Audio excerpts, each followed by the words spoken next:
Didn't want to embarrass her, but. And I don't know if that thing's on. Is that thing on, sir? Is it on? Okay, good, good, wonderful. Okay, I'm Kathleen Ream. I'm a retired nurse after 42 years. I retired from Boswell Hospital and also the School of Nursing here in Sun City.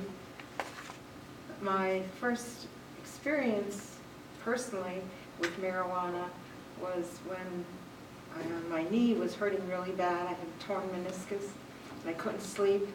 My husband rubbed some magic rub, some salve with marijuana in it on my knee. The pain went away and stayed away for a day and a half. And so I thought, well, I better check this out. It really works. And I went and got my card and started using capsules and edibles and tinctures. And at the time I was taking 18 prescription drugs, and I got that down to 8. I reduced, taken away so many medications that I don't need anymore just by using that capsule a day and then adding tincture or once in a while an edible. I'm not crazy about edibles because you can't really tell what you're getting. You know, one bite might have a high potency and another bite have none. And I know they're inspected if you buy them at the dispensary and everything, but you just never know for sure what you're going to get. So I prefer the tincture and the capsule. I don't smoke. I've never smoked in my life. I just don't want to smoke. And so I'm happy with just using that little bit. And once in a while I get a little head rush or a little buzz. Yeah, a little stoned, I guess. But most of the time I don't feel anything when I use the capsule and the tincture. So, but it takes my pain away. And I have severe fibromyalgia. I had a motor vehicle accident. I injured my spine. I have arthritis. I have torn meniscus in both knees. And, you know, working as a nurse for 42 years and having 5 children and 24 grandchildren. Wow. So, my body is tired and it needs some help. And marijuana seems to be the answer for me. So 74 today. Yay. Can I ask a question? Absolutely. I like to ask Kathleen a question. Yes. When you do the tinctures, do you do mostly tinctures? I have a capsule. And capsules, every yeah. day, and then I'll add So tincture. the capsules you take, are they sativa capsules? Are they not specific? Not specific. Okay, I was just curious about that. Yeah, I can't tell if they give me energy or if they put me to sleep. Okay. To help. Just Well, they just take you off the pharmaceuticals. Just take the pain away. Right. And she's feeling better, and that's what's important. Thank you, Kathleen. Thank you for your testimony. And you know, the gentleman that asked a question back there, he's with us, and he is actually Attorney Jeffrey Kaufman. He represents White Mountain Dispensary. And please welcome him. He's going to come up and answer some of your questions. He's dropped by in case you guys have any questions for a lawyer, why he has dropped in to answer them for you. So thank you, Jeffrey. Thank you for stopping by and for all the good work you've done at White Mountain. How many have never been to one of these before? Good. Glad to see some new faces. Because mostly it's preaching to the choir. I am a medical marijuana patient. I tell most audiences that I have been medicating with marijuana since before they were born, but not this group, because I'm your age. I am one of the owners of White Mountain Health Center. And I'm proud to be one of the owners of White Mountain Health Center. And I worked very hard and fought a lot of people in Maricopa County to be open as White Mountain Health Center. And we're so glad you are right here on Bell Road. As certainly as my partner Butch Williams and my other partners as well, who like to fly under the radar.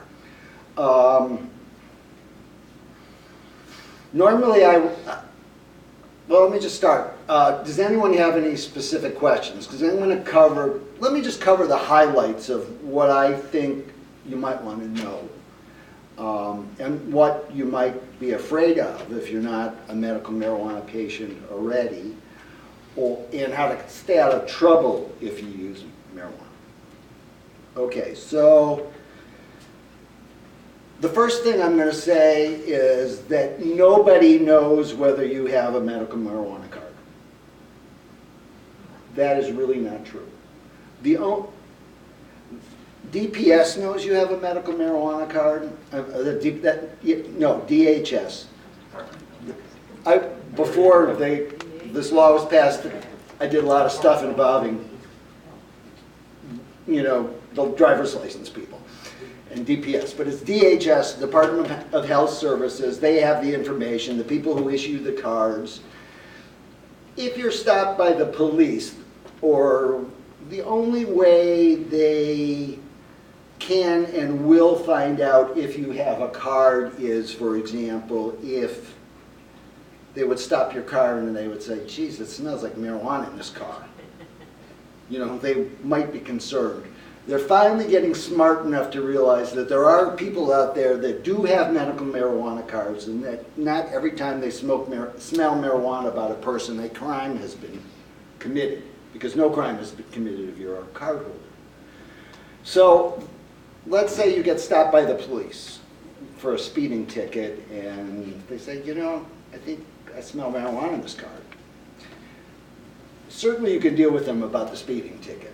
But when it comes to the marijuana, at this point in time, I would say, yes, sir, I am a medical marijuana, or madam, I am a medical marijuana patient, and I would show them my card. I would tell them nothing else. There just isn't anything else you can say that's going to help you. Don't admit that you have smoked marijuana. Don't admit that there's marijuana in the car. They tell you, we can get a search warrant, in 10 minutes or whatever with no problem. Say, okay, fine, I'm more than happy to wait. Always, if you feel intimidated, you can always and should always ask these people, am I free to go? So, skipping around a little here. Oh, if they say, you know what, I think you're driving under the influence of marijuana. Just like if they stopped you and said, I think you've been drinking. No, I would do different things if I were drinking. So don't apply any of this to drinking. But for the difference between drinking and alcohol and marijuana is, in Arizona, unlike Colorado, which is more like alcohol in Arizona, the presence of a certain amount of marijuana in your system, even whether it's low or high, is no absolute proof that you're under the influence.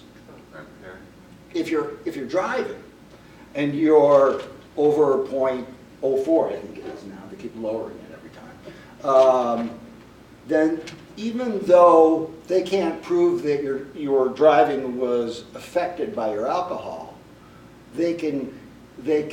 you are per se guilty of having more than 0.04 milligrams per liter of alcohol in your system, and that's the same penalty as driving under the influence, and you end up pleading guilty or being convicted of one or the other or both. But for marijuana, like, in a typical alcohol stop, they would make you close your eyes and walk, toe to toe. You can see I can't do it, heel to toe.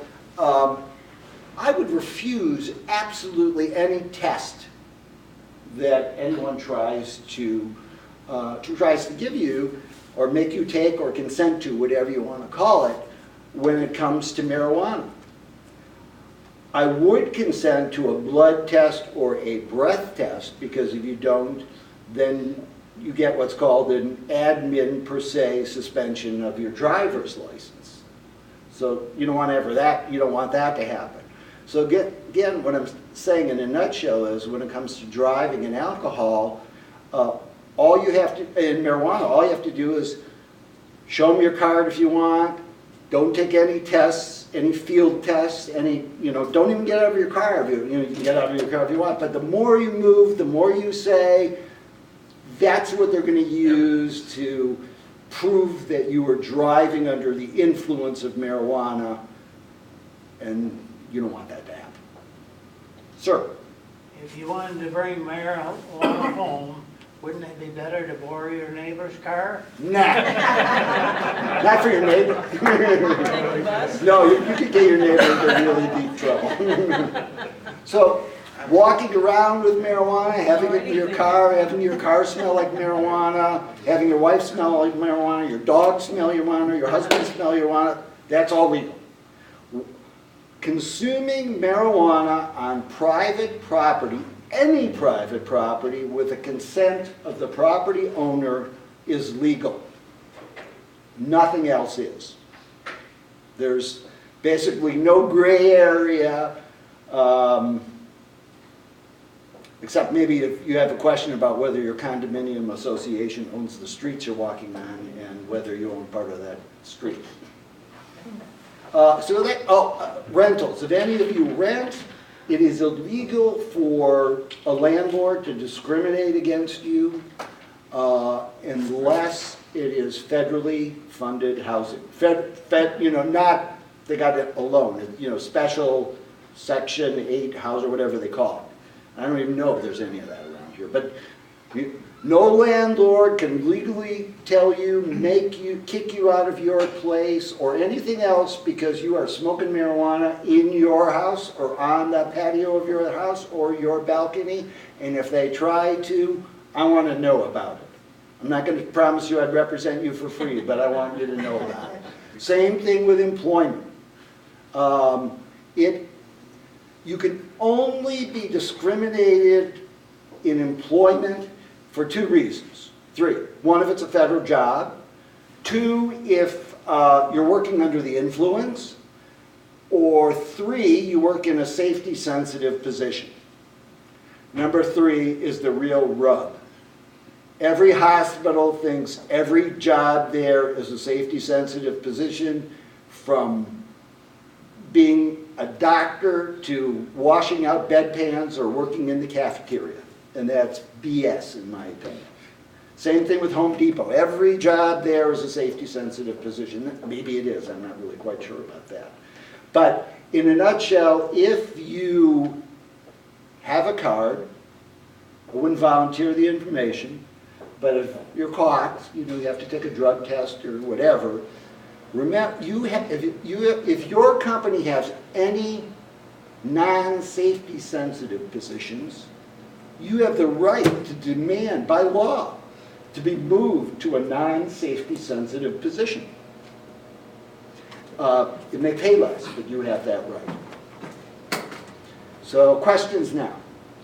Sir, Reverend Bob. I've become aware of a number of people who have gone to rent at an apartment complex, apartment complexes, and they're making them sign, basically saying that you can't use marijuana and live at this place. Yeah, I know. They can't really make you do that. That does not hold water. Okay, but they're doing it anyway. Right. They're making people sign. It'd be no different than if they said on there, you were required to have a pet. Okay, okay. Well, I can understand their point as far as, because there is an emission of smoke from people who are smoking, and other people could, and this has become an issue, I know, in various topics. I know. And I noticed in the MPP proposal, the initiative that's going up forward for 2016, which I really like, But there is a provision in there where any private property owner Mhm. can restrict people from using it legally. Mhm. So let's say an apartment owner. Yeah, that would apply to recreational marijuana. Oh, yeah, I that's guess. in this recreational Right, initiative. right. They are going to allow people to basically say, look, we don't want anybody using it here, and you can't use it here. Yeah, I kind of look like that as like having a non-smoking apartment. Okay, well, I think that's how they're looking at it. Yeah, but for at least for now, they cannot discriminate against you. Plus, you could always try to work out something with your landlord if you want. Say, okay, you know what? I'm not going to smoke the marijuana. I'm going to use a vaporizer. That's what I've I'm going to advised smoke in my people. bathroom with the fan on, like I used to. Well, yeah, when that's what I I've lived advised at people home. to do. Yeah. Right. I've I advised will people not only to make tell a them. pipe out of a roll of toilet paper and some aluminum foil. Put a dryer sheet on the other side. Yes, sir. Wouldn't an ideal place to set up a marijuana dispenser would be at Four Corners in Colorado? Yeah. And a person can reach across the border. Right, you can really You get, got 4 states. you could be convicted of transporting property across 3 state lines without moving your feet. Yeah. I'll stand there and hold Yes, ma'am. hands. I have 2 questions. One question is, if you go to a dispensary and is there a limit on how much you can buy? Yes, you can only buy, and you probably can't consume this anyway, 2.5 ounces of marijuana every 2 weeks. 2.5 ounces? Every 2 weeks. So it would be like something about, if it were leaf, it would be like this size. Yeah, it would be a lot. Every 2 weeks. Okay, all right. And as far as the edibles and tinctures and stuff, the way it's measured, it'd be very difficult to consume. You'd have to, what, like 280 edibles a month, every 2 weeks? That'd be my guess. Isn't that? Yeah. Okay. Might even be more than that. Are the dispensaries allow for connected? So if I buy yours, can I go to a different? Oh, yeah, one? no. Yeah, When they're you, not when, connected, are they? no, well, there are a few, they're not really connected, but they're only connected in the sense that there are some owners that own more than